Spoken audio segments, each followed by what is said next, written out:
E agora sim a gente está ao vivo e nós estamos felizes de ter a oportunidade também de alcançar você, aí onde você se encontra, no seu lar ou em outro lugar, para ouvir a palavra do nosso Deus. E aqui, na Reserva do Paiva, nós nos encontramos todos os domingos às 17 horas com o nosso culto da família. E você vai ser muito bem-vindo se puder estar conosco aqui. Quanto a nós que aqui estamos, bem-vinda. Boa noite, querida. Eu convido vocês, se assim desejarem, puderem abrir suas Bíblias em Ezequiel, capítulo 15, no verso 1 até o verso 8. O texto vai estar sendo projetado, mas a gente sempre estimula que a pessoa leia a Bíblia na sua própria versão, porque isso é mais recomendável, é a versão que você está acostumado, e até mesmo compara o que está sendo projetado com aquilo que está no seu texto. Então, Ezequiel 15, do 1 ao 8, tema da nossa mensagem, está aqui projetado, para que serve uma videira? Eu descobri hoje que videira e não parreira é o nome correto da árvore que dá uva. Para mim, parreira era sinônimo de videira, mas não são a mesma coisa. A parreira é um nome que dá para as trepadeiras e a videira é uma delas. Então, pode-se dizer que a videira é uma parreira, mas nem toda parreira é uma videira. Videira é a árvore que dá uva. Também se chama videira de vinha, e a Bíblia vai usar muito essas duas expressões alternadamente, se referindo a essa planta, que em muitos momentos essas reflexões serão feitas de forma metafórica, querendo indicar uma outra coisa. No caso aqui de Ezequiel, nós vamos ver que essa videira é o povo de Israel, a nação de Israel, tanto o reino do norte quanto o reino do sul, tanto o Israel propriamente dito quanto o Judá, são a videira de Deus. Mas você já se perguntou para que serve uma videira? Ezequiel vai chamar a atenção da gente que os galhos da videira são muito fininhos, né? Para dar madeira para fazer móvel. Não serve para isso. Não serve para fazer lenha. Não serve para absolutamente nada, a não ser para aquilo que Deus a formou, que é para dar a uva. Vamos ler a palavra do nosso Deus? Ezequiel 15. A partir do verso 1 diz assim a palavra de Deus. A palavra do Senhor veio a mim e disse ele: Filho do homem, em que a madeira da videira é melhor do que o galho de qualquer das árvores da floresta? Alguma vez a madeira dela é usada para fazer algo útil? Alguém faz suporte com ela para neles pendurar coisas? E depois de ser lançada no fogo como combustível e o fogo queimar as suas duas extremidades e carbonizar o meio, servirá para alguma coisa? E se não foi útil para alguma coisa enquanto estava inteira, muito menos o será quando o fogo a queimar e ela estiver carbonizada. Por isso, diz o soberano Senhor, assim como destinei a madeira da videira dentre as árvores da floresta, para servir de lenha para o fogo, também tratarei os habitantes de Jerusalém. Voltarei contra eles o meu rosto. De fogo saíram, mas o fogo os consumirá. E quando eu voltar o meu rosto contra vocês, vocês saberão que eu sou o Senhor. Arrasarei a terra, porque eles foram infiéis. Palavra do soberano Senhor. Louvado seja Deus pela sua palavra. Que o Espírito Santo nos dê entendimento dela. Ezequiel, ele foi um profeta do exílio. Porque o povo, como nós todos sabemos, o povo de Israel foi dividido em dois reinos, um ao norte, numa extremidade, e outro ao sul.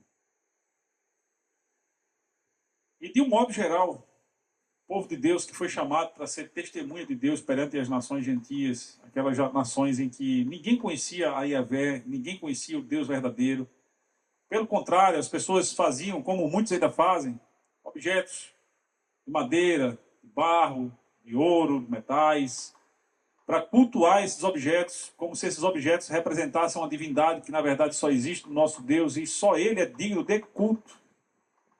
E Deus sempre foi contra isso, a palavra de Deus é clara, Êxodo é claro sobre isso, Êxodo 19, 20, a gente vê isso com a clareza solar.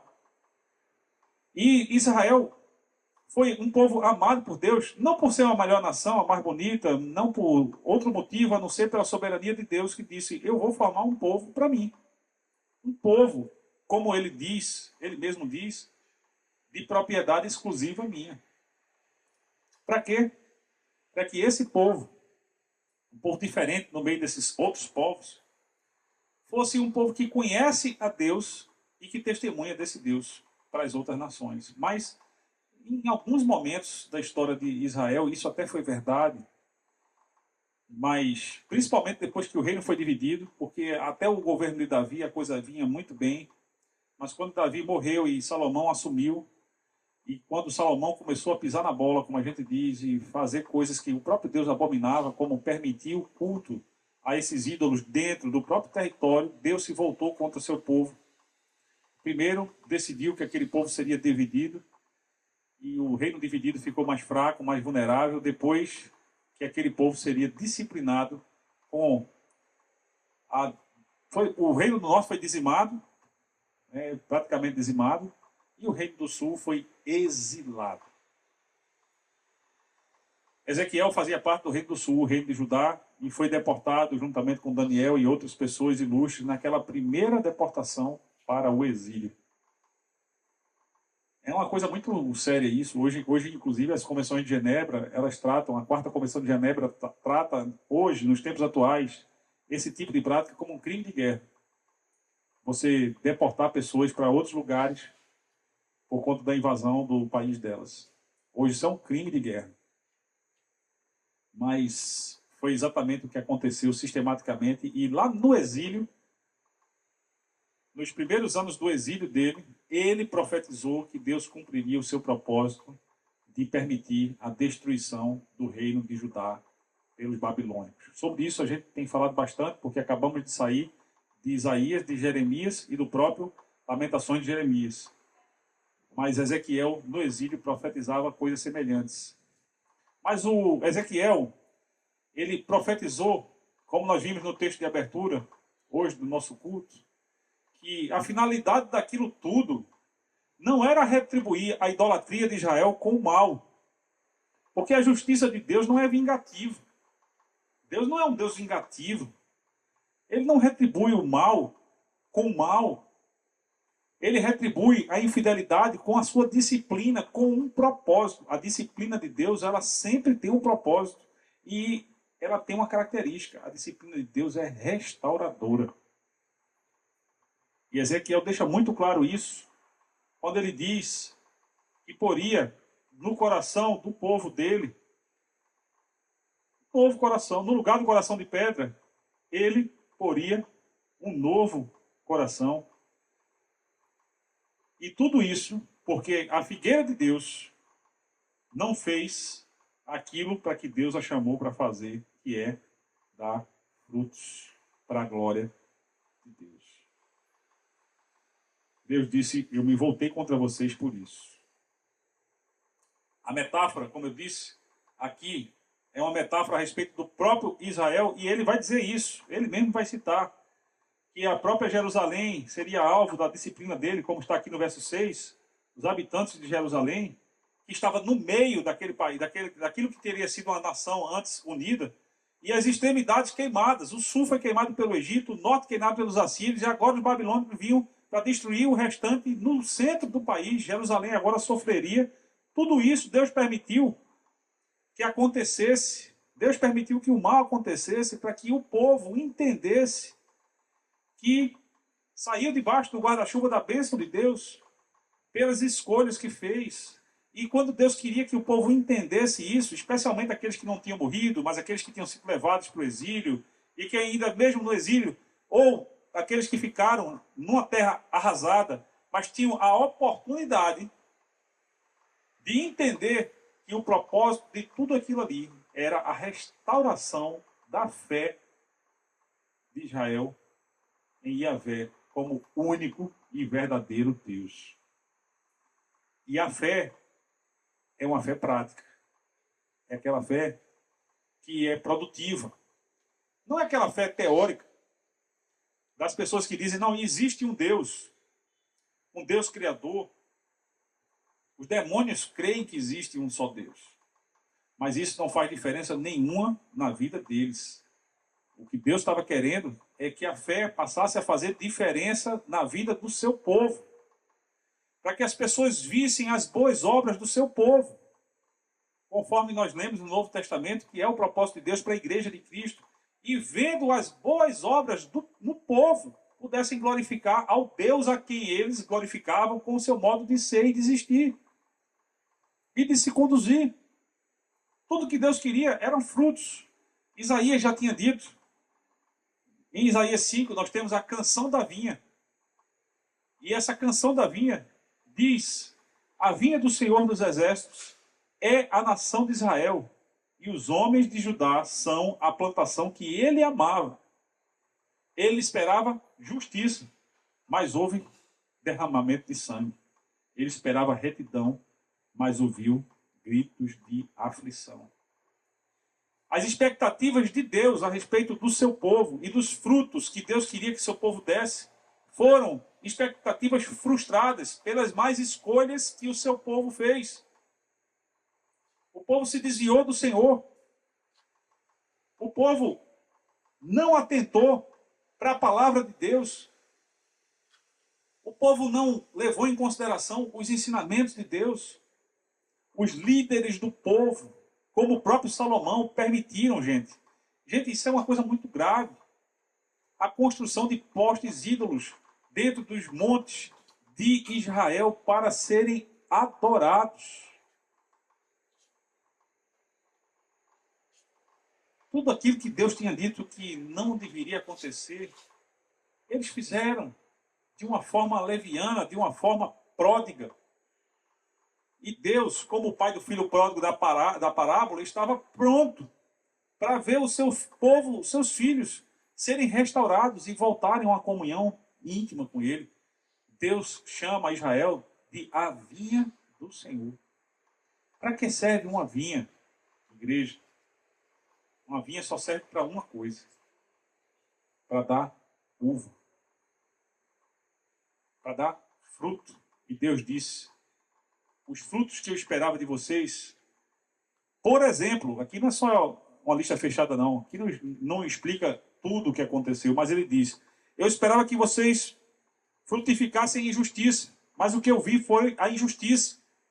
Eu esperava que vocês tivessem um procedimento reto, mas o que eu vi foi o procedimento de vocês afligir a vida de pessoas inocentes.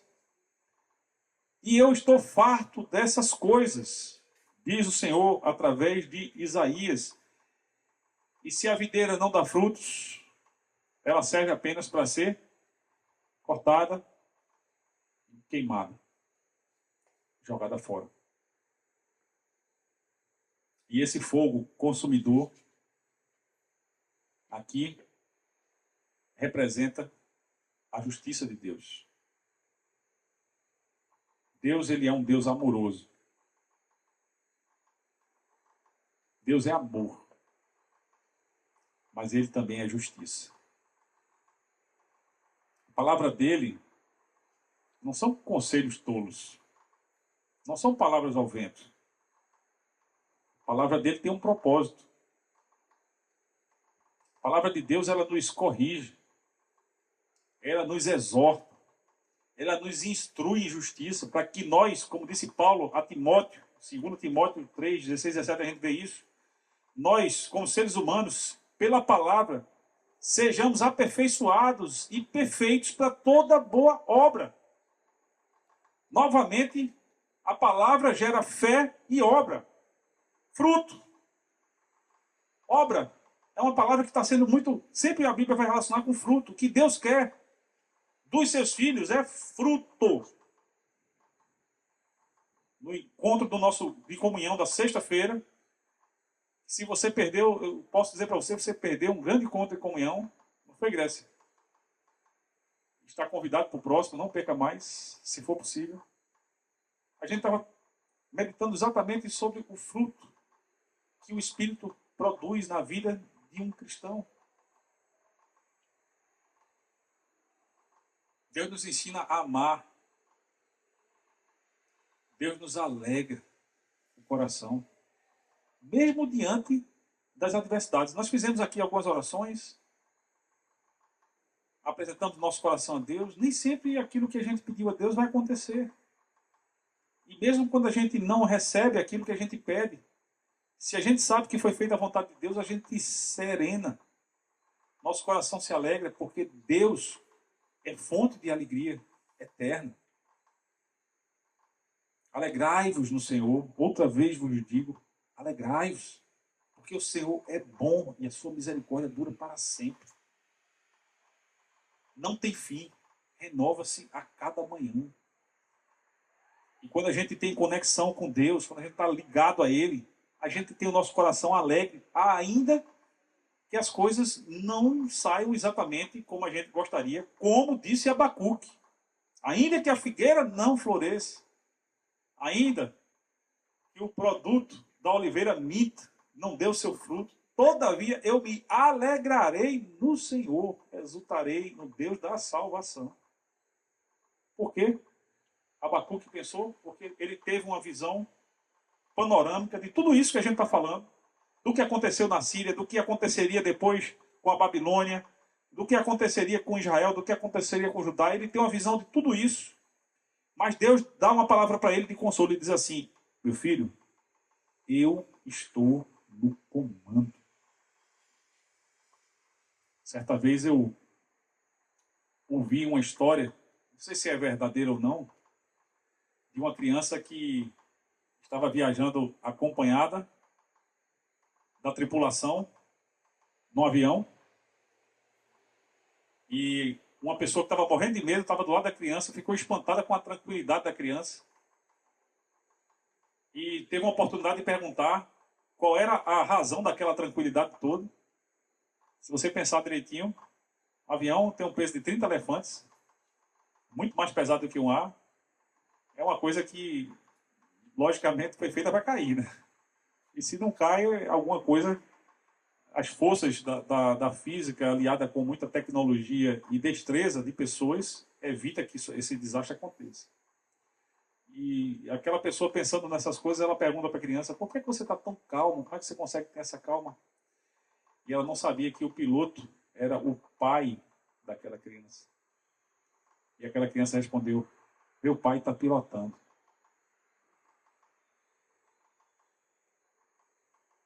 Meus irmãos, quando Deus está no comando da nossa aeronave, nosso coração serena, como o coração daquela criança, porque ele é o nosso pai. Perfeito. Pilotos podem até cometer falhas. Alguns acidentes acontecem por falha humana ou por uma conjunção de fatores. Mas quando Deus está no comando, nosso coração sereno e a gente se alegra no Senhor. Ele nos traz paz, a paz que excede todo entendimento. Ele nos ajuda a sermos bons, benignos, longânimos, pacificadores, mais fiéis. Temos domínio sobre as nossas atitudes.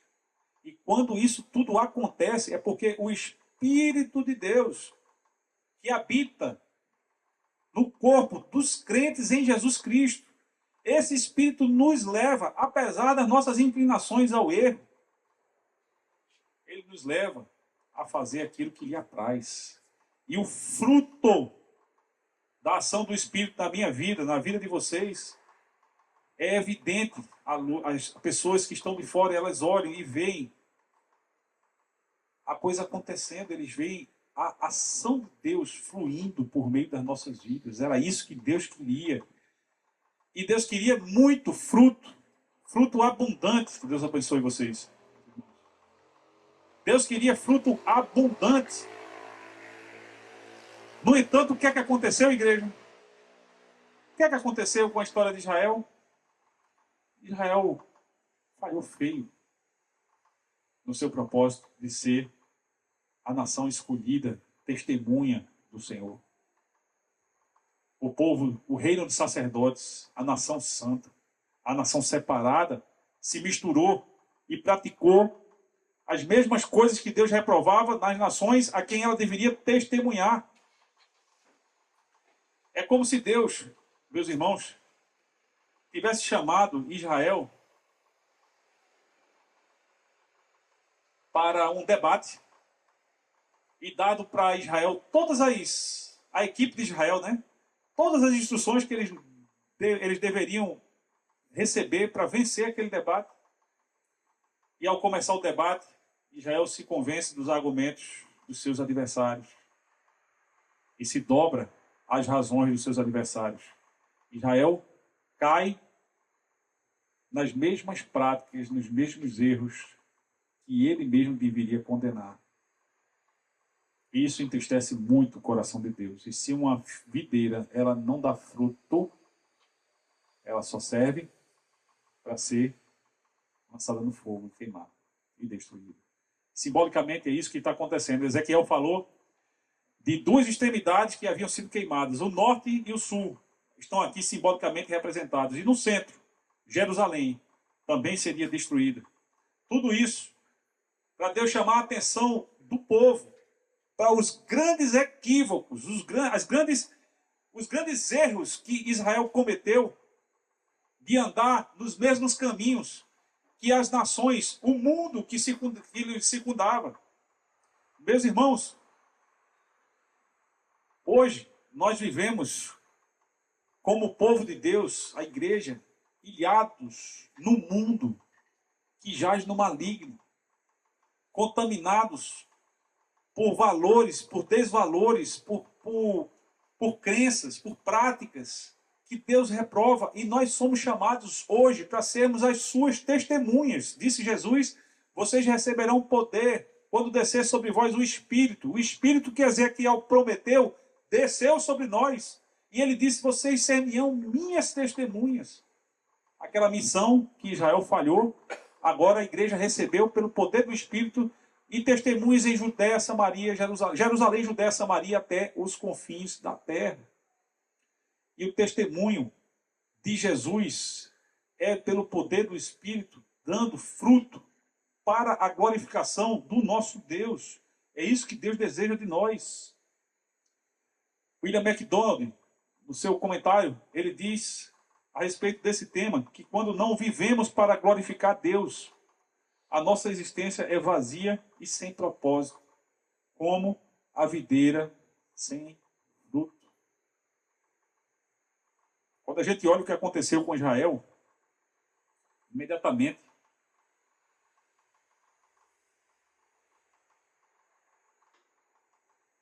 nosso pensamento deve ser: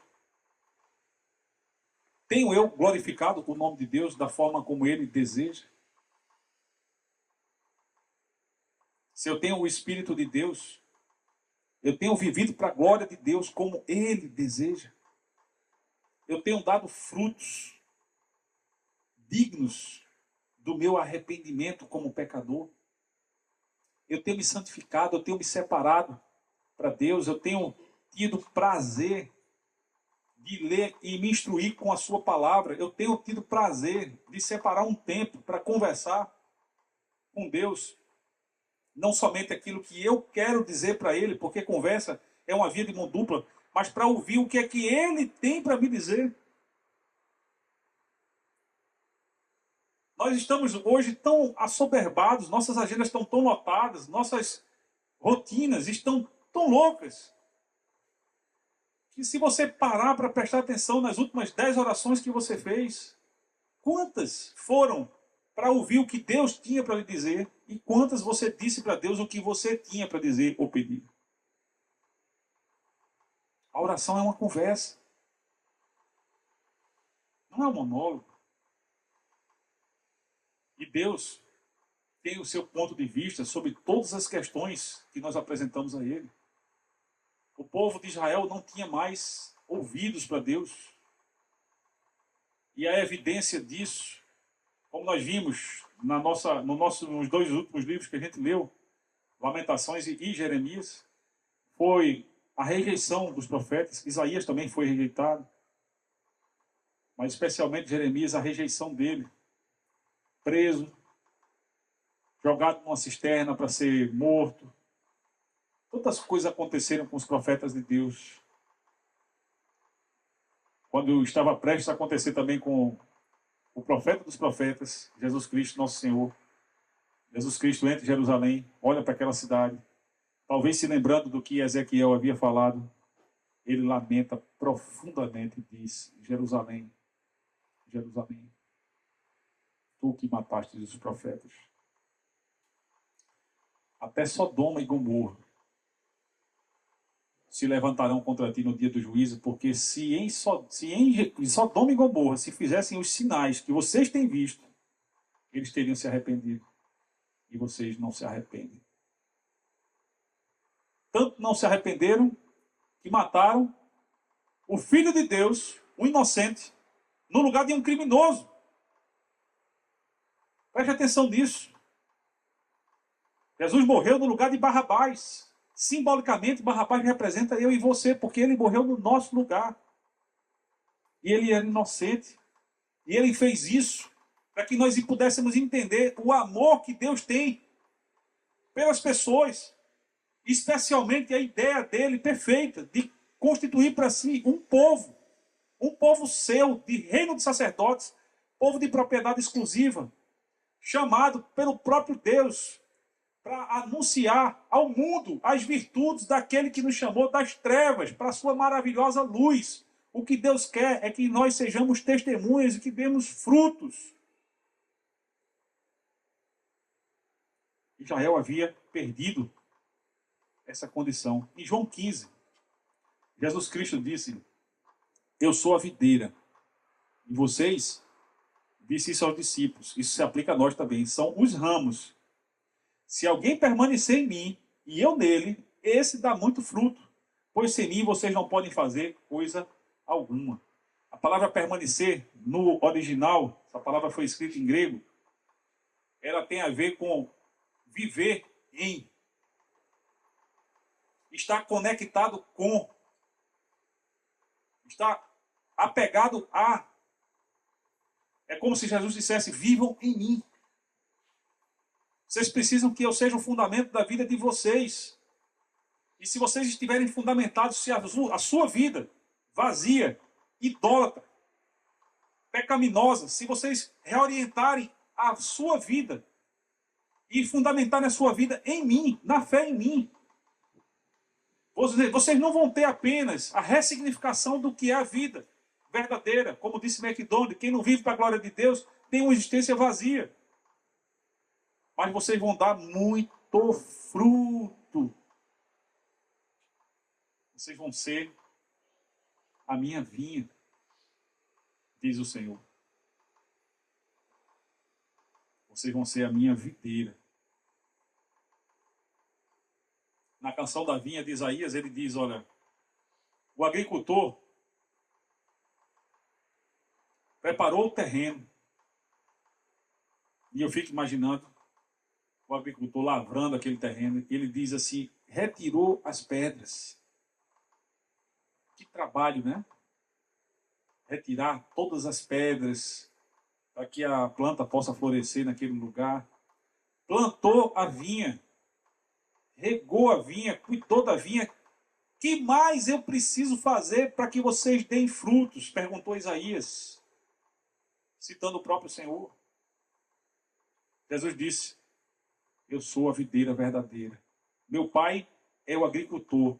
Quem permanecer em mim e eu nele, esse dá muito fruto. E sem mim, vocês não podem fazer coisa alguma. Amém? Nenhum ramo, de acordo com João 15, é capaz de dar fruto em si mesmo. Eu não sei se naquela época já existia a técnica do enxertamento, mas o enxerto ilustra muito bem a metáfora, a parábola que Jesus usa, a metáfora, na verdade, é de você pegar um ramo, um galho de uma outra planta, enxertar esse galho na videira e a partir dessa união, desse enxerto, esse galho começa a receber umidade, sais minerais, glicose, ele começa a receber tudo aquilo que vem por meio da seiva. Esses galhos recebem o sol, acontece a fotossíntese, e o milagre acontece, aquele galho começa a funcionar como se fosse parte da planta. E com os nutrientes chegando do solo até os galhos, de repente, quando a gente menos espera, brotam frutos. Isso acontece até com espécies diferentes. Uma manga de uma determinada espécie, o galho dela enxertado noutra mangueira, e você vê na mesma planta 2 frutos diferentes. É um milagre que simboliza a nossa união com Deus, para que aconteça a frutificação que Deus deseja. Nenhum galho dá fruto por si mesmo. Ele precisa estar ligado à videira. Israel estava passando por tudo aquilo que ele estava passando, porque perdeu a sua conexão com Deus. Para dar fruto, é necessário permanecer na videira. Se você arrancar o galho, já era. Mas se aquele galho permanecer o tempo todo ali, ligado na videira, ele vai receber tudo o que ele precisa para frutificar. E eu volto a lembrar o que Deus falou por meio de Isaías. O que mais eu preciso fazer, além daquilo que eu já fiz para que vocês deem frutos? Só faltava fazer uma coisa. Deus entregar o seu próprio filho para morrer no lugar de um criminoso, simbolizando a forma como ele escolheu nos perdoar dos nossos pecados pela fé no Filho dele. Barrabás sendo solto, é como se eu e você estivéssemos sendo absolvidos da condenação dos nossos próprios erros, pelos quais Jesus pagou por todos eles ali na cruz. Para quê? Para que a gente pudesse estar conectado à videira pela nossa fé, recebendo de Deus tudo aquilo que a gente precisa para frutificar. E no versículo 6 de João 15 ele diz: se alguém não permanecer em mim, será como o ramo que é jogado fora e seco. Tais ramos são apanhados, lançados ao fogo e queimados. Novamente, a metáfora da destruição daqueles que não são frutíferos. E não precisa de nada de Deus, na verdade, para que a gente se destrua. Porque sem Deus, a gente já não vive. A gente não sabe disso. Mas a gente está só sobrevivendo. Nossa vida, ela não tem sentido. Mas quando a gente tem a Deus, quando a gente tem a fé fundamentada no Filho dele, nossa vida, nossos olhos brilham. Nossos sorrisos, eles transparecem um sorriso que a gente não sabe nem de onde vem. Não porque a gente se torne insensíveis àquilo que são os problemas do nosso cotidiano, mas porque a gente passa a viver de uma forma diferente, lidar com as questões de uma forma diferente, e o Espírito em nós faz com que tudo isso aconteça. É o fruto do Espírito, é natural. E o fruto do Espírito faz com que a gente produza os atos de justiça que Deus queria de Israel há muito tempo. E o que Israel entregou foi injustiça. Mas o que é que nós vamos entregar ao Senhor? E o que é que nós temos entregado em troca daquilo tudo que Ele nos fez? Jesus disse no verso 8, meu Pai é glorificado, de João 15, pelo fato de vocês darem muito fruto. E assim serão meus discípulos. Eu queria falar um pouco mais sobre isso. Que frutos são esses? Qual é exatamente o resultado que Deus deseja na sua vida? Porque em certos sentidos são os mesmos frutos, mas em outros sentidos são frutos completamente diferentes. Arrependimento é o que é comum, que Deus quer. E João Batista foi quem respondeu àqueles que perguntavam: quais são os frutos? O que é que você deseja? O que é que Deus deseja de nós? Mediante essa oferta que você tem feito para a gente de uma vida nova, simbolizada aí pelo batismo, nas águas. O que é que você deseja? O que é que nós devemos fazer? João Batista, melhor dizendo, disse: deem fruto digno de arrependimento. Na versão NVI, deem fruto que mostre arrependimento. Isso é uma coisa que Deus quer para todos os seres humanos. Que aquele que vivia para si mesmo, pessoas que vivem, né? Ensimesmadas, encasteladas no seu orgulho, nas suas posses, nos seus projetos pessoais, nas suas ambições, e que ignoram o fato de que vai chegar um tempo, se você tiver a benevolência de Deus, de chegar até a fase, né, que o pastor Sávio hoje é um jovem iniciante dessa fase, é um adolescente ainda, pastor, ou uma criança começando nessa fase, né? Que alguns chamam de melhor idade. Se você tiver a graça de chegar até lá, daqui a algum tempo mais, algumas daquelas ambições não vão fazer mais sentido, alguns daqueles projetos ficaram para trás. Não sei se você terá saúde, e quando tudo isso acontecer, talvez você descubra que aquilo que era a única coisa que realmente importava e que vai fazer a diferença na vida de quem, todo aquele, quando daqui partir, que era a fé em Jesus Cristo, muitos, infelizmente, desprezaram, como aqueles que gritaram no meio da multidão: liberta Barrabás, liberta Barrabás, liberta Barrabás. E aqueles que responderam quando Pôncio Pilatos perguntou: e o que farei a este Jesus? E eles gritaram: crucificam, crucificam. Coisa triste, né? E tudo isso aconteceu em Pentecostes. Pedro vai deixar isso muito claro. Aquele episódio em que milhares se convertem. Tudo isso aconteceu. E Deus permitiu que acontecesse. Não foi por acaso. Deus já sabia que ia acontecer. Mas foi para que a humanidade pudesse experimentar a maior demonstração de amor que o Deus verdadeiro poderia dar. Para que o ser humano pudesse entender que se Deus foi capaz de dar o seu filho para morrer uma morte tão sofrida em meu lugar, é porque Ele me ama. Deus não tem apenas um projeto para a minha vida, que eu estou chamando de fruto. Antes disso, Deus me ama. Ele quer o melhor para mim. E o fruto que Ele deseja é o melhor. Não é para a glorificação dele apenas, é para que a minha vida seja abundante. Para que a minha vida seja cheia de sentido, para que eu tenha alegria no meu viver. Para que eu possa me relacionar com as pessoas difíceis que estão presentes na minha vida de uma forma diferente.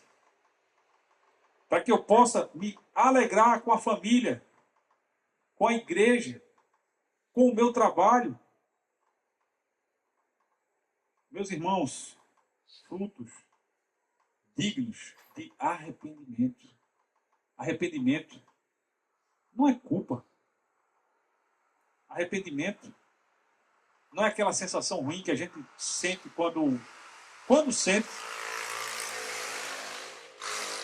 e que fez algo errado, algo que entristeceu o Espírito de Deus. Arrependimento é quando a gente toma consciência do caminho de erro em que nós estamos andando e a gente muda a direção das nossas vidas. É por isso que, quando perguntado sobre esse tema mais profundamente, João Batista disse em Lucas 3, no verso 11, isso aqui é apenas exemplificativo. Ele falou: quem tem 2 túnicas, reparta com quem não tem nenhuma. E quem tem comida, faça o mesmo. Hoje nós louvamos a Deus porque foi aprovado na liderança da nossa igreja o projeto Semear, que é um projeto de ação social que vai trazer para a comunidade de Itapuama, primeiramente. Depois, quem sabe, a gente amplie para outras áreas. O contraturno reforço escolar, que pode dar para essas crianças que ficaram aí com déficit cognitivo durante a pandemia um futuro. Pode ajudar essas crianças a serem mais competitivas no mercado que é tão competitivo. E um dia eles dizerem: eu fui fruto do projeto Semear, ali na reserva do Paiva, na igreja da praia. E bênção, se isso acontecer, Nós não queremos que isso seja uma glória para o nosso nome, nós queremos que isso seja uma glória para o nome de Deus, porque nós estamos aqui para glorificar o nome de Deus. E é nesse sentido que João diz, João Batista, quem tem duas túnicas, reparta com quem não tem nenhuma. Preste atenção o quanto você tem sido abençoado. E ao prestar atenção nisso, talvez você perceba pessoas ao seu redor que necessitam de um pouco daquilo que é a sua bênção. Observe, você tem um carro. Quantos lugares tem no seu carro? Tem 5 lugares, você só ocupa um deles. E às vezes você está indo para o seu trabalho e tem uma pessoa que precisa de uma carona. Não estou falando de dinheiro, meus irmãos.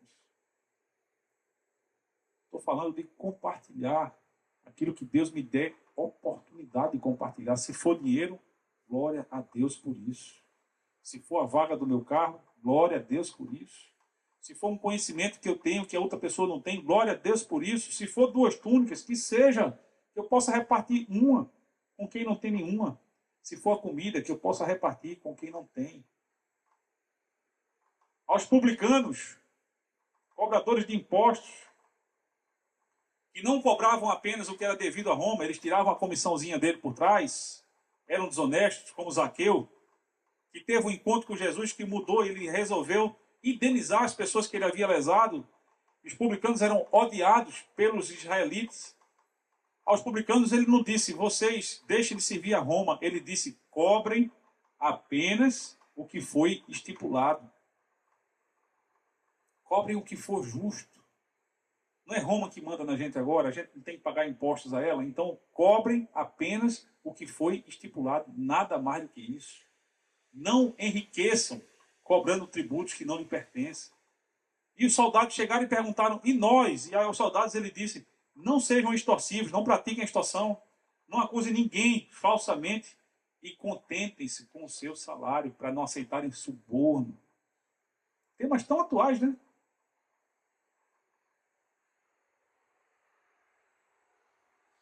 Frutos de arrependimento. Aqui são só exemplos, tá? Porque se é verdade que Deus quer de todas as pessoas arrependimento, por outro lado, como é que isso impacta a minha vida em particular? Isso vai ser diferente da sua vida. O que Deus quer especificamente para a minha vida pode ser diferente da sua vida. O que eu tenho para compartilhar pode ser algo diferente. O que eu tenho para mudar pode ser algo diferente. O que eu tenho para anular daquilo que tem desagradado a Deus pode ser algo diferente daquilo que é a sua realidade. E em conclusão, é justamente isso que eu quero perguntar, quais são os frutos que Deus espera de você? Quais são os frutos que Deus espera de você? Essa pergunta traz outras perguntas implícitas. Uma delas é, você está ligado, ou você está ligada verdadeiramente na videira, que é Jesus Cristo? Essa conexão já aconteceu na sua vida? Foi por isso que ele morreu, para que você se conectasse dessa forma com ele. E se você está conectado à videira, quais são os frutos de arrependimento que você tem dado para Deus, para a glorificação do nome de Deus? Como você tem vivido? Quais são as escolhas que você tem feito? Para quem você tem vivido? Será que você tem vivido como aquele jovem rico que quando ouviu de Jesus, venda tudo e dê aos pobres, ele saiu triste porque era avarento? Ou aquele homem da parábola que era também muito rico e que veio a ter uma colheita abundantíssima e resolveu construir um novo celeiro sem saber que naquela mesma noite ele ia morrer e não ia deixar, não ia levar para onde ele ia nada daquilo que eram as suas riquezas materiais. Será que você tem vivido para as coisas erradas? Ou sua vida tem realmente sido para glorificar o nome de Deus? O desejo do Senhor é que a nossa vida seja para o louvor da sua glória. E esse é o momento, é o seu momento de responder a Deus se a sua vida tem frutificado do modo como Ele deseja que frutifique. Que a sua vida seja para o louvor da glória de Deus, que você, ligado à videira, dê muito fruto. Frutos de arrependimento. E que seja uma colheita abundante dos frutos que Deus deseja que você dê. Amém? Feche seus olhos nesse momento. Eu vou pedir para a equipe, a banda, ministrar. E esse é o momento em que, aplicando essa mensagem ao seu coração, e você em casa pode fazer o mesmo, você tem a oportunidade de perguntar para o próprio Deus: quais são os frutos, Deus, que o Senhor espera que eu dê? Esses frutos estão presentes? Aproveita aí, se você nunca entregou a vida a Jesus Cristo, se pergunte hoje se não é a hora de fazer essa conexão, se você não quer se conectar à videira verdadeira. Durante a ministração dessa mensagem, aqueles que desejam fazer a sua entrega de vida têm a oportunidade de ficar de pé. Nós vamos estar orando pela sua vida. Se você quer hoje entregar a sua vida a Jesus Cristo, e se você já fez essa entrega e apenas deseja refletir melhor sobre os frutos que Deus deseja na sua vida, você também tem a oportunidade de ficar em pé. Se você reconhece que os frutos que você tem dado não são exatamente aqueles que Deus gostaria, eu quero orar pela sua vida no final dessa inspiração musical.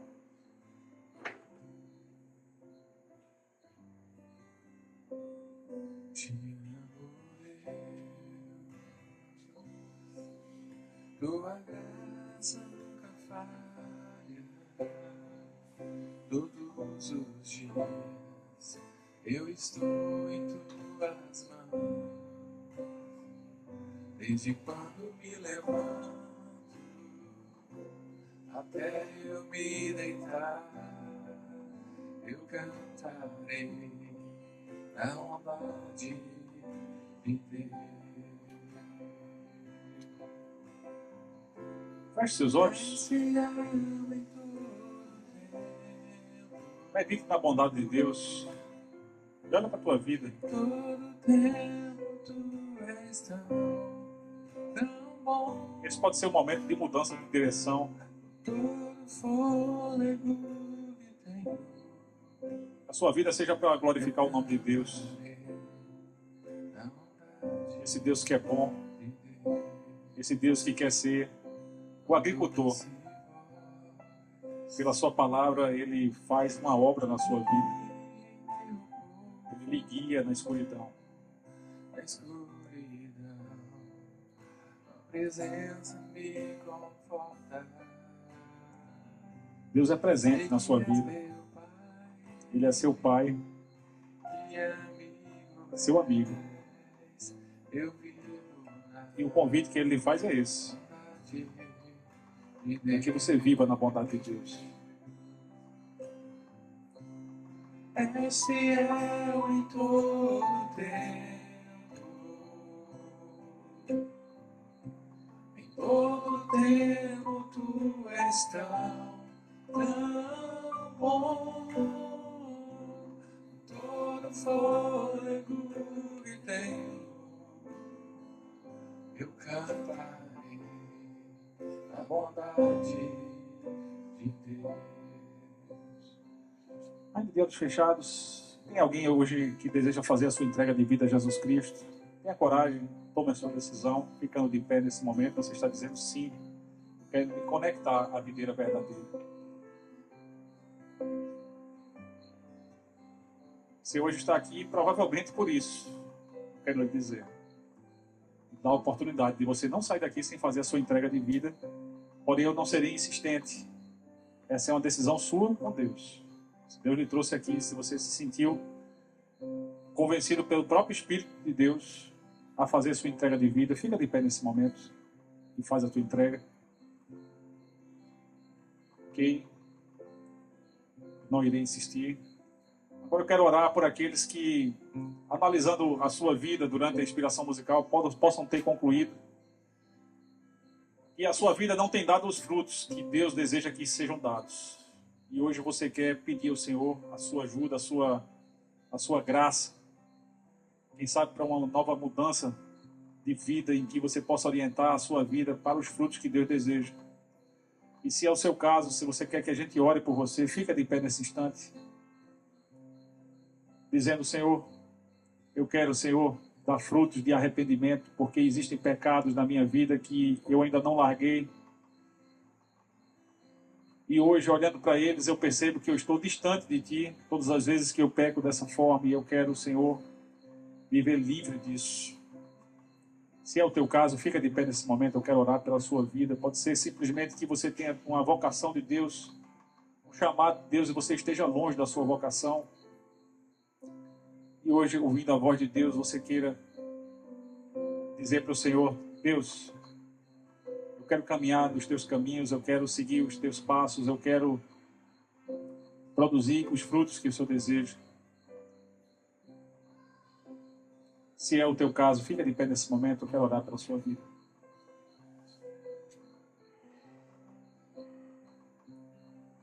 Ok. Feche seus olhos. Mais uma vez, vamos orar, agradecendo a Deus pela sua palavra. Senhor, muito obrigado pela tua palavra, Deus. Ela é viva, ela é eficaz, ela é generosamente ministrada aos nossos corações, para que nós possamos fazer, Deus, ajustes de rota. Obrigado, Deus, porque eu sei que ela não volta vazia e ela fará o que lhe apraz nos corações daqueles que receberam, Pai, a tua instrução. Guia-nos, Deus, pelas veredas da justiça. Não deixe, meu Deus, que nós estejamos caminhando nos nossos próprios caminhos quando estivermos distantes de Ti, Senhor. Nos ajuda a vivermos para a Tua glória, em nome do Teu Filho Jesus. Amém. E assim a gente se despede dos nossos amigos que participaram pelo Instagram. Que Deus te abençoe. Sendo possível, esteja conosco aqui na Reserva do Pai. Se você tomou uma decisão com Cristo e quiser compartilhar isso, você pode usar a nossa página do Instagram para deixar o seu recado. Deixe o seu contato e a gente vai fazer contato com você. Você vai receber uma ligação pastoral durante a semana, uma oração, quem sabe uma instrução para esses primeiros passos da sua vida. Que Deus abençoe a sua santa igreja e você, sempre que possível, esteja conosco aqui. Vai ser uma bênção recebê-los.